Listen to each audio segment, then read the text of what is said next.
Hello, I'm Reverend Ruth Van Lillian. Welcome to the Unitarian Universalist Fellowship of the Emerald Coast. We are a covenantal community founded on loving kindness and a common devotion to our free faith. We recognize all the earth as sacred ground, and we welcome each other into this virtual space. We especially welcome those visiting with us today. We are so glad you're here. We invite you to check out our website and our Facebook page to learn more about us. We hope to touch hearts, teach minds, challenge spirits, and comfort souls. May you find refreshment and restoration in our service today.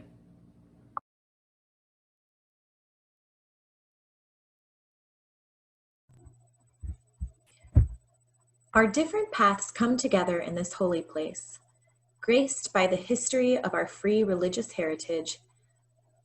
Let us be mindful of the forces deep within which call us to become more than we are. May this hour bring rest and renewal, comfort and challenge. May we be reminded here of our highest aspirations and inspired to bring our gifts of love and service to the altar of humanity. May we know once again that we are not isolated beings, but that we are connected in mystery and in wonder to each other, to this community, and to the universe.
Everybody back in, say,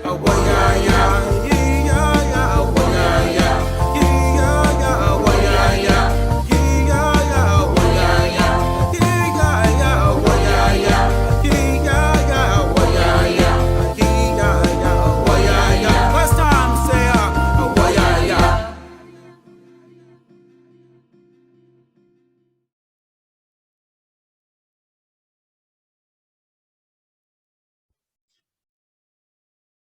Good morning. My name is Sophia Lopez. I am the Director of Religious Exploration at UUFEC. And this morning we are going to read the book called Jabari Jumps by Gaia Cornwall.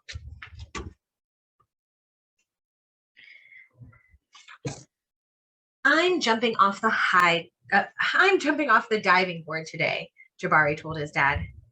Really? Said his dad.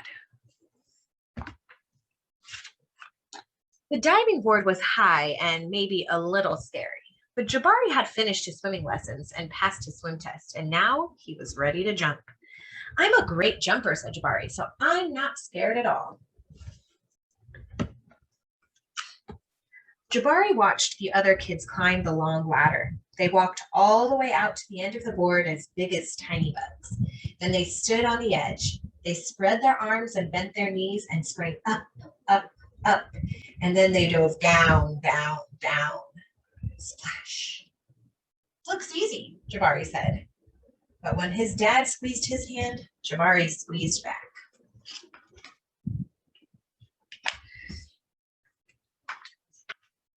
Jabari stood at the bottom of the ladder. He looked up. You can go before me if you want, he told the kid behind him.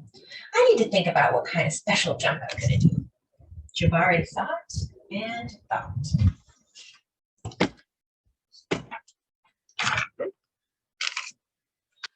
Jabari started to climb up and up. This ladder is very tall, he thought.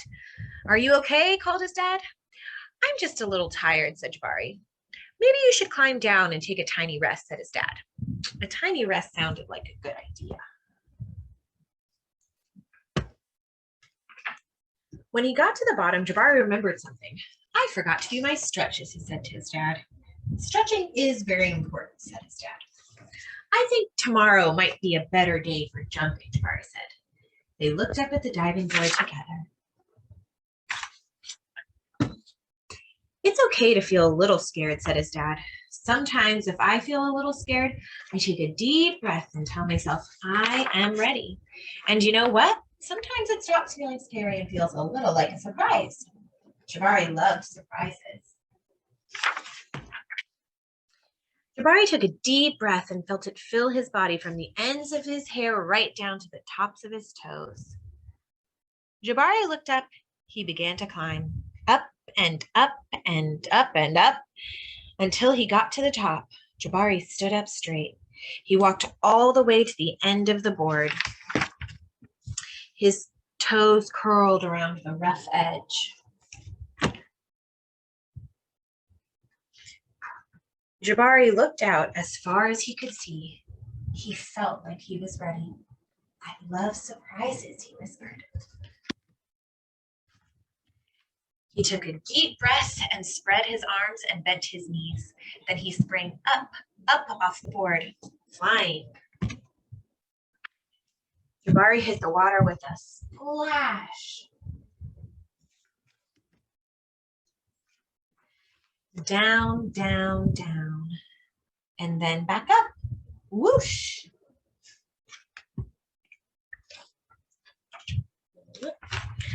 Jabari, you did it, said his dad. I did it, said Jabari. I'm a great jumper. And you know what? What, said his dad. Guys, double backflip is next.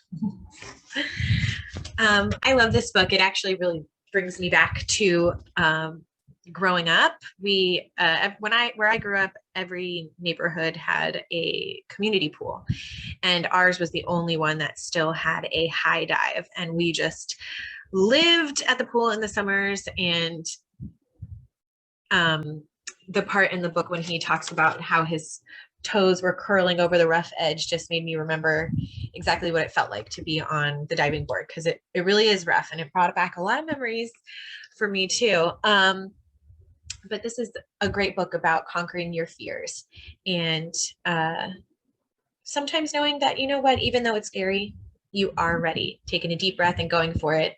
And then once you realize that you can, the next step is to go farther. And in Jabari's case, it's a surprise double backflip.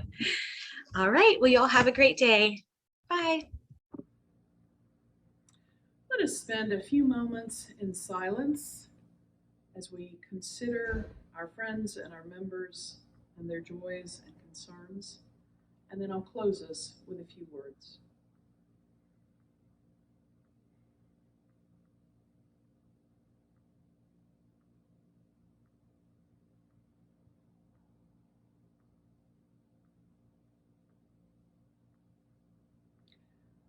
We are all carrying stuff with us today. Some of it is heavy and hard to haul around. Some of it is light and fun, gives us energy. Whatever you bring with you this morning, I invite you to set it down for a bit and just be your plain self for a little while. Look deep down inside and remember your best, truest self. You have more strength and ability than you realize. You are a precious soul, a member of the family of the earth, and a valued part of this community. May we all remember that we are each of us endowed with creational worth and dignity, that we have much to offer, that we are deserving of love and care, and that we are not all yet what we shall become. Amen. Shalom. Blessed be.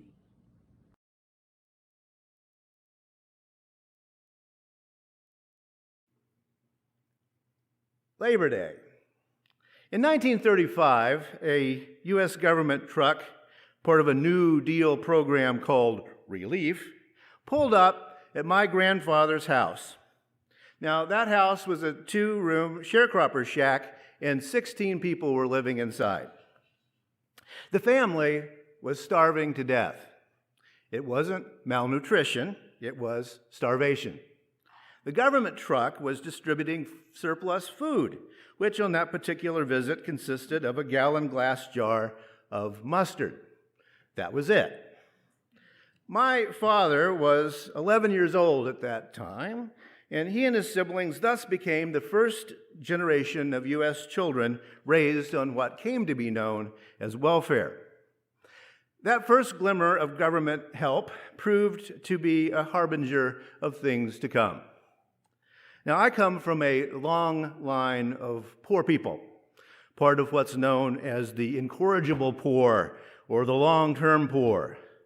Now, most of my cousins, and I had 64 cousins at one time, first cousins, most of my cousins, their children, their children's children, and now their children's children have never managed to get off government assistance in all those years. Back to the mustard.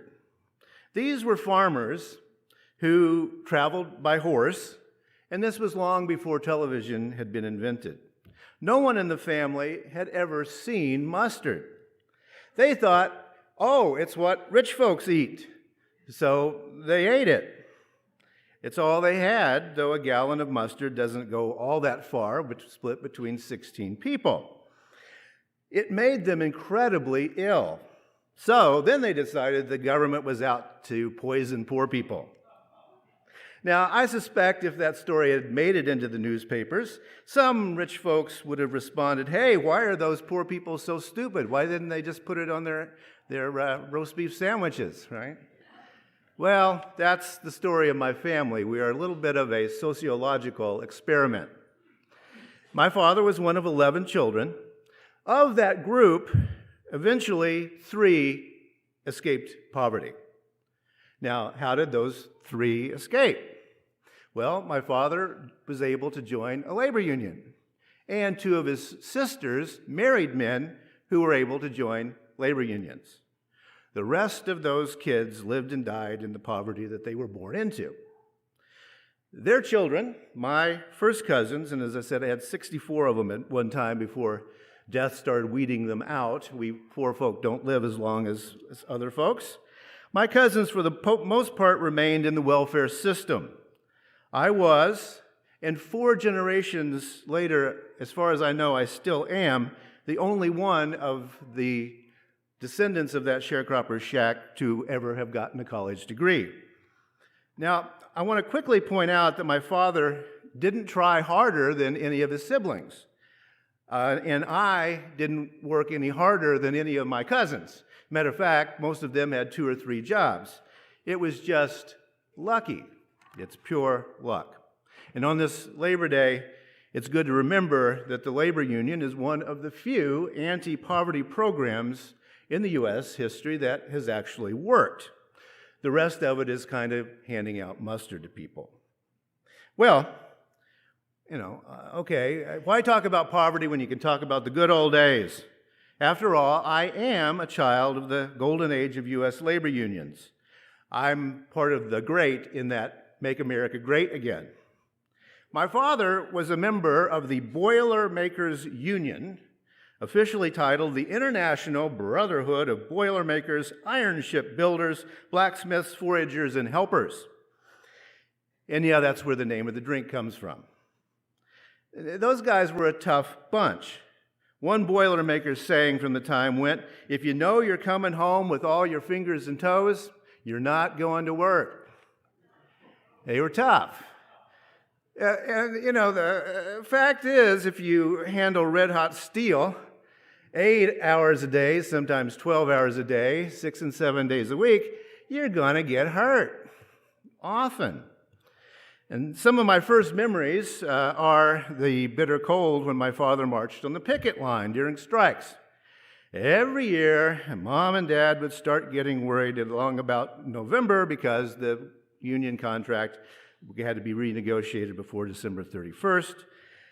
And my parents prayed there wouldn't be a strike that year, and generally there was, and when that happened, the paychecks stopped. There was a strike fund that paid those who walked the picket line. So, my dad walked the picket line. And my father made extra money tearing down old fences and old houses that provided the firewood to put in 55-gallon drums out on the streets for the picketers to stay warm. And I really loved tearing down houses when I was a kid. There's nothing quite as satisfying as slamming a crowbar through a wall and ripping its guts out. And this was long before fiberglass insulation, which I hate. Sometimes the strikes lasted for weeks, sometimes months, and one of them lasted for 2 years. Now, yeah, it can get long.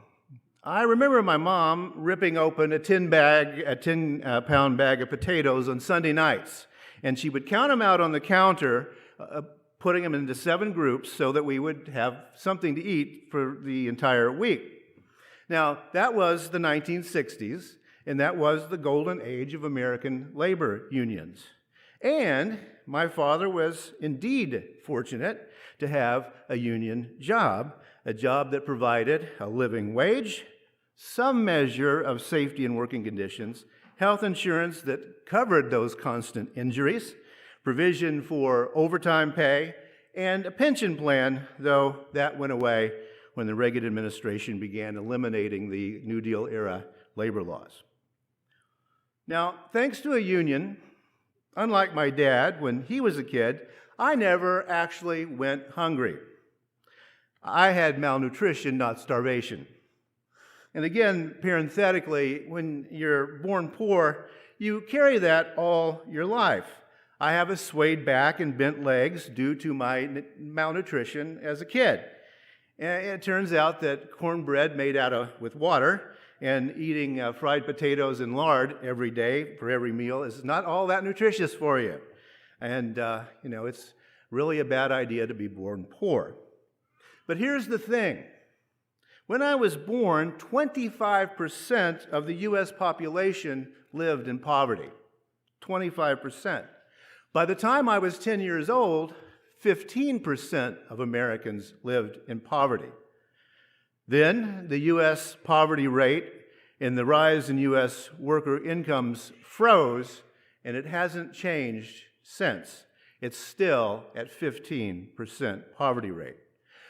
And the fact is that the $2.50 an hour that my dad made on a union contract back in 1965 has more buying power than the average $28 an hour that the steel makers get nowadays.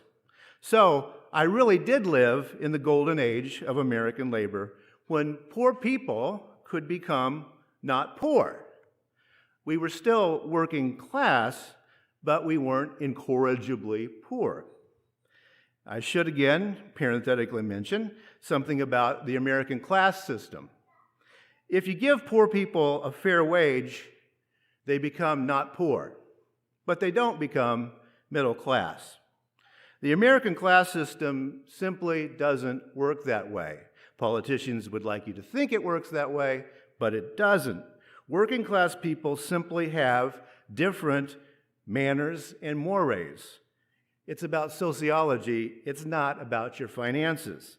I grew up working class, and I was taught the manners and the mores of the working class, not the middle class, which my parents considered not all that desirable. I can pass for middle class, but I don't think like middle class folks do. Middle classness isn't of interest to me, although money is. The golden age and the great in making America great again.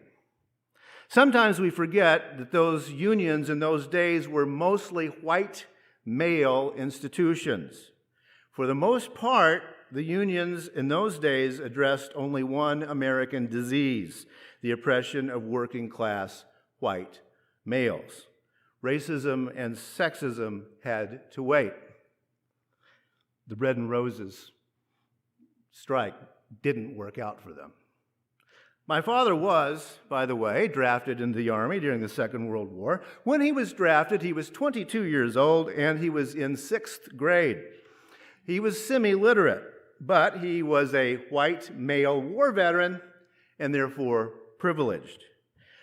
My mom's case was different. My mom dropped out of high school as soon as she turned 16. Nowadays, she would be diagnosed with a learning disability and maybe autism. I don't know. She never really learned to read. Another bit of false nostalgia is the efficiency of those one-room country schools that both of my parents went to. They weren't all that good. While my father was working union jobs, my mother also worked in factories. She was a good country girl, and she was good at sewing. So she worked in upholstering factories and at various clothing factories, which did exist here in the U.S. in a good number back in those days. Her work was all non-union. All the bosses were men. All the workers were women. My mother, like my father, theoretically worked 8 hours a day and would get overtime. But in actuality, my mom worked on a quota system. So she had to finish a quota before she finished work, no matter how long that took. I remember she worked for a factory for a while making Arrow brand men's shirts. Her quota to sew was 100 dozen shirts a day. That's how they said 100 dozen, which I suppose 100 dozen sounds better than 1,200 shirts. It was an assembly line. Mom sewed the collars. She was a particularly good sewer. 100 dozen a day, collars. That pace meant no lunch breaks, no water breaks, bathroom breaks only in extreme circumstances, And the only time those women got to work rest on company time was when they sewed their fingers into the machines, which happened fairly often because they were so tired and working so fast. And my mother's left hand was just all butchered up. For some reason, it was always her left hand. I should also mention, for you younger folks, that factories were not air-conditioned in those days, so every shop was a sweatshop, especially if you lived in the American South, where we lived. My mother got no overtime pay, no health benefits, no pension, and the mere mention of labor organizing would get you fired. The average now is about 20,000 people per year get fired for mentioning joining a labor union on their work, by the way. Bending over sewing machines all day eventually took its toll on my mother's back, and so she had to give up the better-paying sewing work and became what she called a washerwoman, doing laundry and mopping floors in various nursing homes to finish out her career. In her later years, my mother lived in constant pain, barely able to walk due to the damage to her spine from those jobs, and she never got any disability payments. And by the way, the perpetrator of that, the Arrow Shirt Factory, has moved to Myanmar, where you don't talk about labor union organizing, and so the damage goes on today in another generation and another generation. Now, I hope that you don't hear me saying, poor, poor, pitiful me up here. Both of my parents considered themselves extremely fortunate because they had the example of our family. And I have always considered myself extremely, extremely fortunate because I have the example of my family. My parents worked in the golden age of American labor. Two people born into abject poverty had food on the table, they bought a car, had a house, the American dream. And I came of age at a time when you could work a base wage job and work your way through college. So that's how I got out. So I'm not saying, I had it bad. As a matter of fact, now is the bad old days. What my parents and I accomplished is no longer possible for most people. The good old days weren't all that good, as I hope you hear, but they're better than now. In terms of the United States, I should mention quickly that Minneapolis is a workers' paradise. Yes, the DFL party has worked on workers' rights here, not so in most of the United States. The OECD, the Organization for Economic Cooperation and Development, is a 36-nation organization designed to aid members in making informed policy decisions concerning their economies. It's based in Paris, France. One part of the economy, of course, is working conditions of your workers, and the OECD rates member nations, all 36 of them, in terms of working conditions of its workers. The United States today ranks second to the bottom. We tie with Malaysia. For comparison, the OECD rates Brazil in terms of worker conditions at 4.1 on their scale. India gets a 2.5 on their scale. The United States ties with Malaysia at 0.3 on their scale. Now remember, this Organization for Economic Cooperation and Development is not some crazed Marxist underground cell throwing bombs. It's an organization of the world's top economies designed to foster market capitalism. It's pretty clear that we're wasting our money as American citizens on that particular group because it doesn't sound to me like we have any intention of doing what the rest of the nations are doing. We don't have to because labor unions in the U.S. are weak. Less than 10% of American workers now belong to labor unions. Why are we so low on that scale? Well, workers here can't afford health insurance. Workers here can't afford child care. Workers here seldom get sick pay. Workers here almost never have actual job security.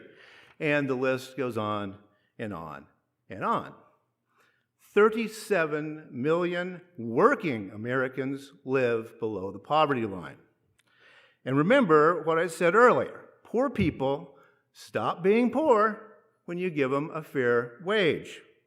The wages for most Americans stopped growing in 1973 and has now gone down ever since, unlike the incomes of the richest 5% of Americans. And so, in this country, wage inequality grows and grows and grows. Well, okay, where's the hope? I hold on to the words of Chicago poet Gwendolyn Brooks. They're in your order of service this morning. She said, "Live not for battles won, live not for the end of the song, live in the along." Things can change. Not by making America great again like it was in 1960, because it wasn't great, but things can be changed by looking at simple economics. Poor people stop being poor when, instead of a gallon of mustard, you give them a living wage. You pay them fairly for the work done. The restaurant workers, the hotel workers, childcare workers, agricultural workers, data processing workers, you pay them fairly and they won't be poor. There's a whole lot of labor going on in this country, done by a whole lot of people who are struggling. A humane economy is possible. The first step is realizing that the one we have now is not humane.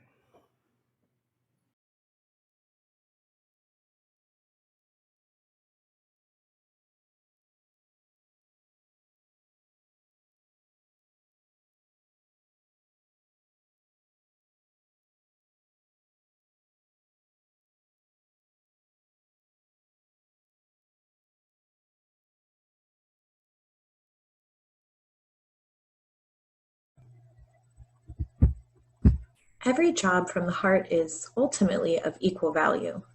The nurse injects the syringe, the writer slides the pen, the farmer plows the dirt, the comedian draws the laughter.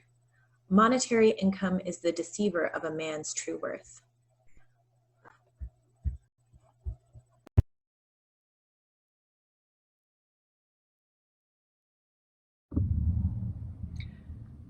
Siblings and kindred, there are many things in our lives that do not matter that much, and there are some things that matter enormously. May we have clarity about what matters, and may we celebrate and protect and promote as we go forward into the world. Amen.